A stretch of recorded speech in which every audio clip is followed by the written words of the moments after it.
What happens when Hollywood royalty collides with political comedy and one guest refuses to play by the rules? In just 36 seconds, a simple question would ignite the most explosive exit in late-night television history. Bill Maher had seen it all. Decades behind the desk, countless guests, every kind of personality you could imagine. Politicians who dodged questions, celebrities who couldn't take a joke, activists who turned every topic into a lecture. But nothing could have prepared him for what was about to unfold on this particular Friday night. The studio audience buzzed with excitement as Meghan Markle walked onto the stage. She wore a designer dress that probably cost more than most people made in 6 months. Her smile was camera-ready, practiced to perfection. Bill stood to greet her, extending his hand with his trademark smirk. "Welcome to the show," Bill said as they both sat down. "Thanks for being here." "Thank you for having me," Meghan replied, smoothing her dress and crossing her legs. The interview started normally enough. Bill asked about her recent projects, her life in California, the usual softball questions to warm things up. Meghan answered with polished responses that sounded like they'd been rehearsed with a team of publicists. Everything was safe, controlled, exactly what you'd expect. But Bill Maher wasn't built for safe. "So let's talk about something real for a second," Bill said, leaning forward in his chair. "You've spoken a lot about privacy over the years, about wanting to live a quiet life away from the spotlight. But you're also doing interviews, podcasts, media deals. Help me understand that. How does that work exactly?" The audience went quiet. You could feel the shift in energy. This was the moment when the interview went from promotional fluff to actual conversation. Meghan's smile tightened just slightly. "Well, Bill, I think there's a difference between controlling your own narrative and being hunted by tabloids." Sure, Bill nodded. "But you do see the irony though, right? You can't really complain about cameras when you're actively seeking them out." "I'm not seeking them out," Meghan said, her voice taking on an edge. "I'm using my platform to speak my truth." Bill raised his eyebrows. "Your truth. Okay. See, that phrase always gets me. Your truth, my truth. What happened to just the truth?" A few people in the audience laughed. Meghan didn't. "I think you're oversimplifying a very complex situation," she said. "Maybe," Bill shrugged. "Or maybe it's pretty simple, and we're all just pretending it's complicated because that sounds more important." Meghan shifted in her seat. Her media training was telling her to smile, to deflect, to pivot to a safer topic. But something else was happening. Her jaw clenched, her eyes narrowed. "You know what, Bill? This is exactly the kind of dismissive attitude I've had to deal with my entire life." "Dismissive?" Bill looked genuinely surprised. "I asked you a question. That's literally my job." "No, what you did was belittle my experience," Meghan said, her voice rising slightly. "You turned something deeply personal into a punchline." Bill held up his hands. "I made an observation about a contradiction. If that feels like belittling, maybe the contradiction is the problem, not the observation." The audience was completely silent now. This wasn't playful banter anymore. This was real tension, the kind you can't fake.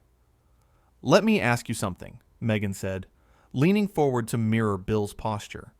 "When was the last time you had to worry about your safety? When was the last time you feared for your children's lives because of press intrusion?" "I'm not saying you haven't had struggles," Bill replied, keeping his voice even. "I'm saying that going on television to talk about how much you hate being on television is a choice that raises questions." "It's called advocacy," Meghan shot back. "It's called having your cake and eating it too," Bill countered. Meghan's face flushed. "Excuse me?" "Look, I'm not trying to attack you here," Bill said. "But you came on a talk show. This is what happens on talk shows. We talk. Sometimes that means asking uncomfortable questions. There's a difference between uncomfortable questions and hostile interrogation, Meghan said. Bill laughed, But it wasn't his usual amused chuckle. It was the laugh of someone who couldn't quite believe what they were hearing. Hostile interrogation. I asked you about an interview you did last month. If that's hostile, you might want to avoid actual journalism. This is unbelievable, Meghan said, shaking her head. You invited me here just to ambush me. I invited you here to have a conversation, Bill said. You're the one turning it into an ambush. Meghan stood up suddenly. The movement was so abrupt that it startled everyone. Her microphone pack shifted, creating a brief screech of feedback. You know what? I don't need this, she announced to the room.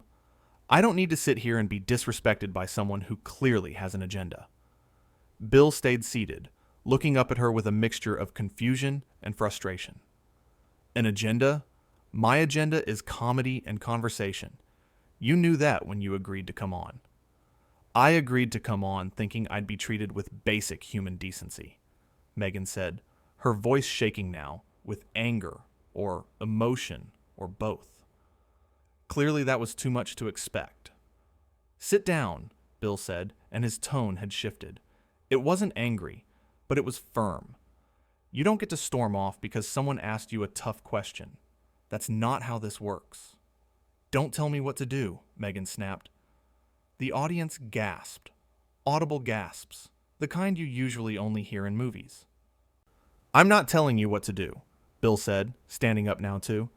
I'm telling you that walking off a talk show because the host asked you to explain yourself is the most entitled thing I've seen in 30 years of doing this. Entitled? Meghan's voice went up an octave. You're calling me entitled? Do you have any idea what I've been through? I have some idea. Yeah, because you won't stop talking about it, Bill said. That's kind of the whole point of this conversation. Meghan took a step back, looking around the studio like she was searching for allies. The audience stared back at her in stunned silence. The cameras kept rolling. Somewhere in the control booth, a producer was probably having a heart attack. You are everything that's wrong with media today, Meghan said, pointing at Bill.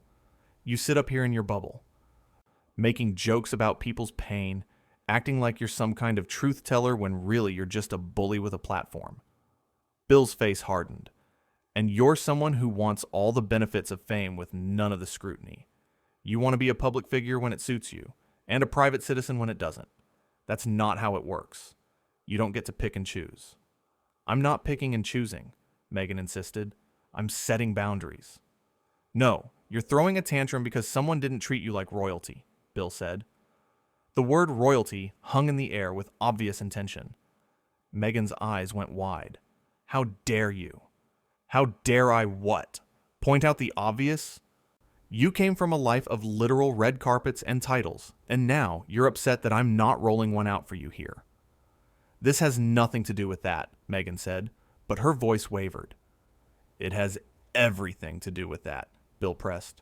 You're used to people bowing and scraping. I don't bow. I don't scrape. I ask questions. If you can't handle that, maybe don't go on talk shows. Meghan started walking toward the edge of the stage. A production assistant moved toward her, uncertain what to do. Where are you going? Bill called after her. She spun around. I'm leaving. I'm not going to stand here and let you attack me on national television. I haven't attacked you once, Bill said, his voice rising for the first time. I asked you questions. You're the one who started throwing around accusations and insults. You called me entitled. After you called me a bully? They were both standing now, facing each other from opposite sides of the stage. The audience sat frozen, heads swiveling between them like watching a tennis match. You want to know what's really going on here? Meghan said, her voice sharp and cutting. You can't handle a strong woman who won't be intimidated by you. That's what this is really about. Bill actually laughed at that. A real, genuine laugh. Oh, we're doing this now? The you can't handle a strong woman thing? That's your move? It's not a move. It's the truth, Meghan said. No, it's a deflection, Bill countered. It's what people say when they run out of actual arguments. I've had hundreds of strong women on this show. Most of them could handle a simple question without melting down. I am not melting down, Meghan shouted. The irony of the statement hung in the air. Several audience members couldn't help but laugh, quickly stifling it. You're standing in the middle of my stage, screaming at me because I asked you about an interview you voluntarily gave, Bill said slowly, carefully. If that's not a meltdown, I don't know what is. Meghan's hands were shaking. You could see it from the cameras.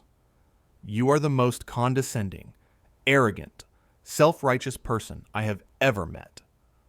And you're the most thin-skinned celebrity I've ever had on, Bill shot back without hesitation. Which is saying something, because I once made Ann Coulter cry. I want you to know something, Meghan said, taking a step closer to him. You think you're so smart, so clever with your jokes and your commentary. But you're not. You're just mean. You hide behind comedy so you can say cruel things and pretend it's insight. Bill's expression didn't change. Is that your professional opinion? It's my honest assessment. Well, here's mine, Bill said. You came on this show expecting a puff piece. You wanted me to nod along while you played the victim and sold your brand. When I didn't do that, when I treated you like any other guest and asked real questions, you couldn't handle it. So now you're trying to make me the villain in your story. But I'm not. I'm just a guy doing his job. Your job is to humiliate people? My job is to ask questions that need asking. If you feel humiliated by that, maybe look inward. Meghan grabbed her purse from beside the chair. I'm done. I'm actually done. You keep saying that, but you're still here, Bill observed. Watch me leave then, Meghan said. She started walking again, this time with purpose. Bill called after her. You know what the sad part is. We could have had a real conversation. You're clearly smart. You've got opinions. You've lived an interesting life. But the second things got even slightly challenging, you bailed. That's disappointing. Meghan stopped at the edge of the stage. For a moment, it looked like she might turn around. The entire studio held its breath. Instead, she looked back over her shoulder and said, The only disappointing thing here is that people actually watch your show. Then she walked off. The cameras caught her unhooking her microphone as she went, letting it drop to the floor with a thud that echoed through the speakers. A stage manager rushed after her, trying to retrieve the equipment. The audience sat in absolute shock. Bill stood alone on the stage, watching her go. He looked at the camera, then at the audience, then back at the camera. Well, he said finally, that went well. A nervous laugh rippled through the crowd. Bill walked back to his desk and sat down. He took a sip of water, composing himself. The professional in him was already taking over, figuring out how to salvage the rest of the show. You know, folks, he said, looking directly at the camera, I've been doing this for a very long time, and I gotta say, that was a first. I've had people disagree with me. I've had people get upset. I've even had people walk off before. But I've never had someone so completely unable to answer a basic question that they had to turn it into a moral crisis. The audience started clapping. Slowly at first, then building. Bill held up a hand. Don't applaud that. It's not good. It's actually kind of sad. Because here's the thing. When you're in the public eye, when you make yourself a public figure, questions come with the territory. Criticism comes with the territory. If you can't handle that, if you can't defend your positions without calling people bullies, then maybe being in the public eye isn't for you. He paused, organizing his thoughts. I asked her about privacy. That's it. How is someone who complains about privacy constantly also doing media appearances? It's a fair question. It's actually a really obvious question. And instead of just answering it, instead of saying, yeah, it's complicated, or I'm trying to find balance, or literally anything substantive, she accused me of attacking her. Bill shook his head. I didn't attack her. I didn't insult her family. I didn't bring up tabloid gossip. I asked about something she herself has talked about publicly many, many times, and apparently that was too much. Another wave of applause. The thing is, Bill continued, this is exactly what I was talking about. This expectation that certain people should just be handled with kid gloves, that asking them to explain themselves is somehow cruel or unfair. And when you don't play along, when you treat them like you'd treat anyone else, they can't handle it. He leaned back in his chair. I've had presidents on this show. I've had dictators' sons. I've had people who've actually been through real trauma, real persecution. And you know what? Most of them could take a question. Most of them could engage in actual dialogue without making it about how victimized they are. Bill picked up his notes for the next segment. So here's what we're going to do. We're going to take a quick break. And when we come back, we're going to talk to someone who actually wants to have a conversation instead of a therapy session. Sound good? The audience cheered. Bill smiled, but it didn't quite reach his eyes. You could tell he was genuinely bothered by what had happened, even if he was playing it cool. Okay then, we'll be right back, assuming nobody else storms off in the meantime. The show cut to commercial. The second the cameras were off, Bill let out a long breath. He ran his hand through his hair. A producer rushed over, asking if he was okay, if he needed anything. Bill waved them off. I'm fine. Let's just get through the rest of the show.